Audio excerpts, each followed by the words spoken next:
bohong. Aku hanya memikirkan satu peraturan penting. Kenapa kau lakukan hari ini kalau kau bisa melakukannya besok? Few moments later.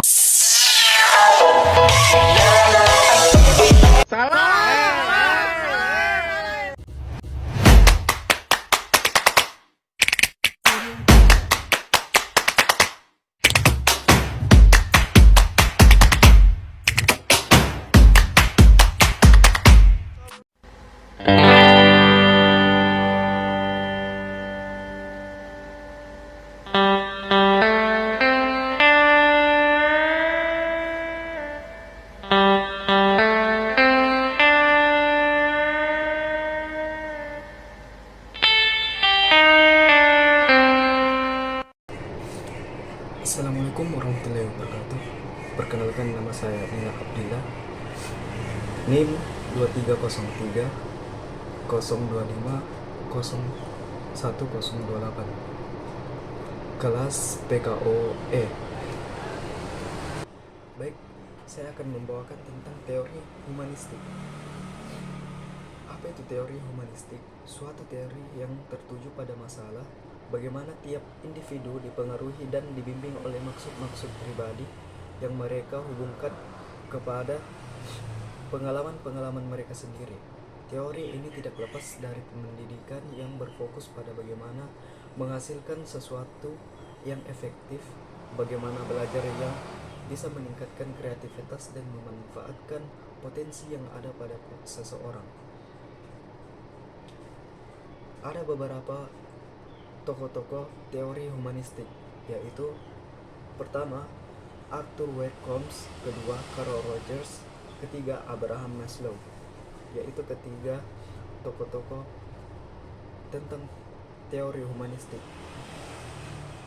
Menurut Arthur Wade Combs, belajar hal yang bisa terjadi ketika bagi seseorang ada artinya.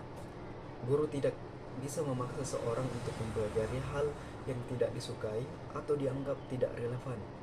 Ketika muncul perlawanan, bentuk perilaku buruk yang mencerminkan ketidakmauan seseorang untuk mempelajari hal yang bukan minatnya, karena sama saja dengan melakukan sesuatu yang baginya tidak mendatangkan kepuasan.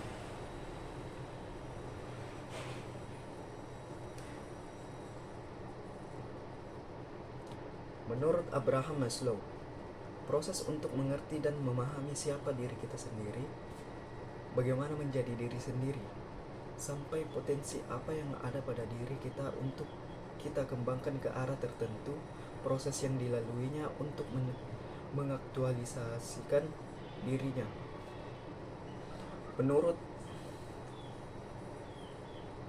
Abraham Maslow, kebutuhan fisiologis, kebutuhan yang harus dipenuhi atau minimal dapat diatasi, seperti pada kebutuhan makan manusia. Contoh, lapar. Kebutuhan akan rasa aman. Orang-orang yang tidak merasa aman mempunyai tingkah laku yang berbeda, akan bertingkah laku seperti orang yang memiliki ancaman besar. Contoh, tanah longsor. Kebutuhan akan rasa memiliki dan kasih sayang. Manusia akan mencari sahabat, pasangan, keturunan, dan kebutuhan untuk dekat dengan keluarga. Kita perlu memahami cinta, mengamalkannya, menciptakannya, dan mengajarkannya. Kebutuhan akan penghargaan. Manusia akan mengejar kebutuhan akan penghargaan, menghormati orang lain, status, ketenaran, reputasi, perhatian, dan sebagainya. Apabila kebutuhan harga diri sudah teratasi, maka manusia siap memenuhi kebutuhan pada tingkat yang lebih tinggi.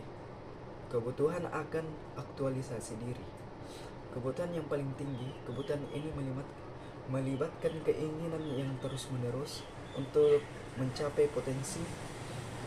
Kebutuhan yang dimiliki manusia untuk melibatkan diri sendiri untuk menjadi apa yang sesuai keinginannya berdasarkan kemampuan dirinya.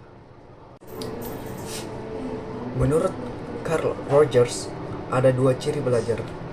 Yang pertama, belajar yang bermakna. Belajar yang bermakna terjadi jika dalam proses pembelajaran melibatkan aspek pikiran dan perasaan peserta didik. 2. Belajar yang tidak bermakna. Belajar yang tidak bermakna terjadi jika dalam proses pembelajaran melibatkan aspek pikiran akan tetapi tidak melibatkan aspek perasaan peserta didik. Menurut Carl Rogers, prinsip manusia mempunyai cara belajar alami. 2. Belajar signifikan terjadi materi pelajaran dirasakan murid mempunyai relevansi dengan maksud tertentu. 3. Belajar yang menyangkut perubahan di dalam persepsi mengenai dirinya.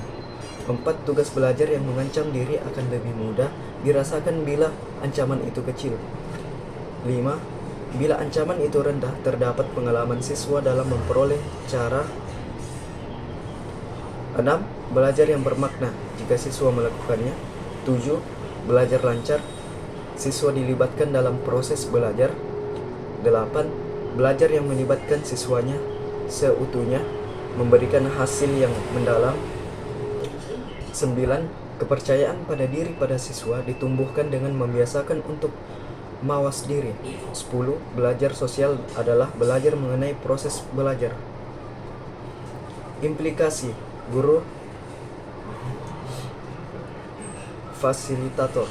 Ciri-ciri: 1. Merespon perasaan siswa. 2. Menggunakan ide-ide siswa untuk melaksanakan interaksi yang sudah dirancang.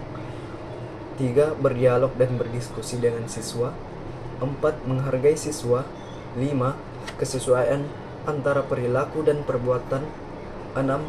Menyesuaikan isi kerangka berpikir siswa. Penjelasan untuk menetapkan kebutuhan segera dari siswa. 7. Tersenyum pada siswa. Kesimpulan tentang teori humanistik adalah teori yang memanusiakan manusia. Bagaimana memanusiakannya? Ketika mereka bisa mencapai aktualisasi diri, bisa memahami dirinya sendiri, serta mampu merealisasikan diri sebagai orang yang sukses.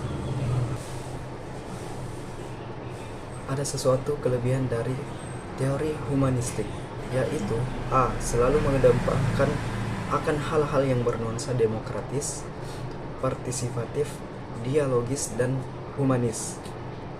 B. Suasana pembelajaran yang saling menghargai, adanya kebebasan berpendapat, kebebasan mengungkapkan gagasan. C. Keterlibatan peserta didik dalam berbagai aktivitas di sekolah, dan lebih-lebih adalah kemampuan hidup bersama dalam kurung komunal bermasyarakat di antara mereka didik yang tentunya mempunyai pandangan yang berbeda-beda.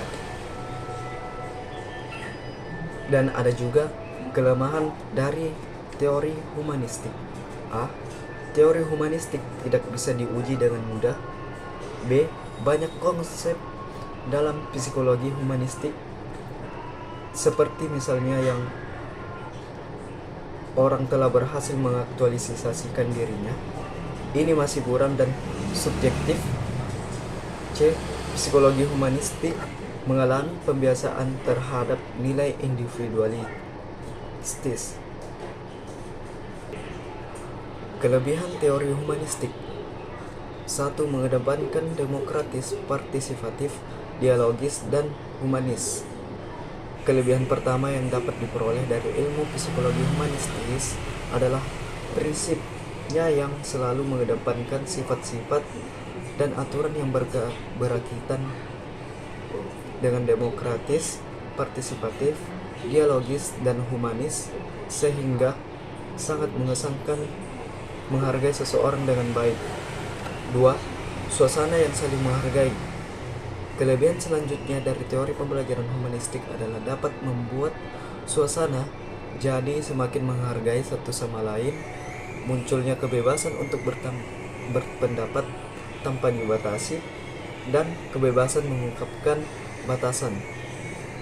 Dengan begitu, maka peserta didik dapat menjadi lebih efektif Tiga, peran aktif peserta didik. Sebagai teori untuk memberikan pembelajaran yang baik berkaitan dengan kelebihan dan kekurangan teori humanistis, pendekatan demokratis, humanis seperti yang disebutkan sebelumnya, dapat dijadikan pembelajaran lebih mendapatkan peran aktif dari peserta didik.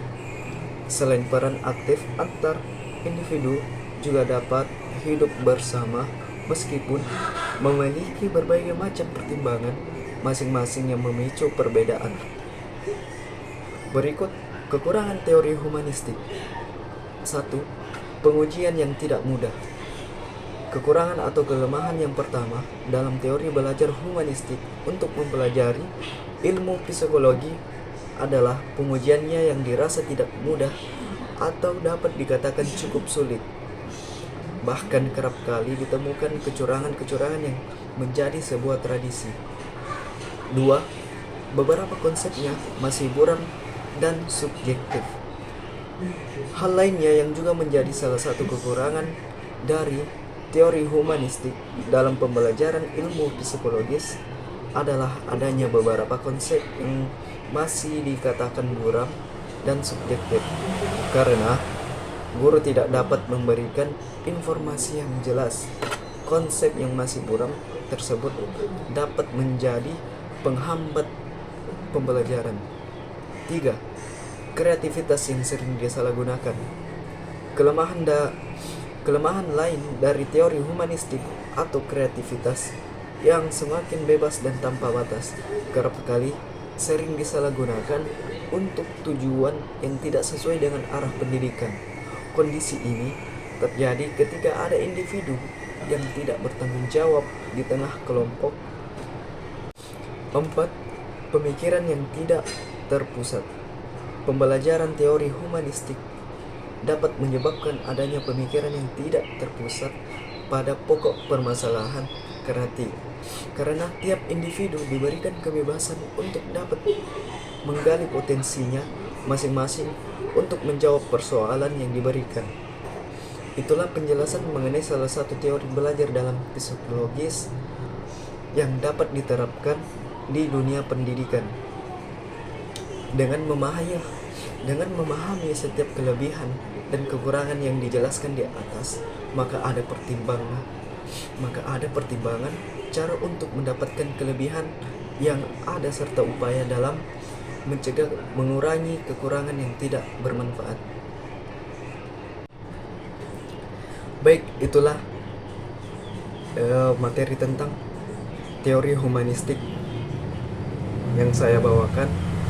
Sekian dan terima kasih. Wabillahi taufiq hidayah. Wassalamualaikum warahmatullahi wabarakatuh.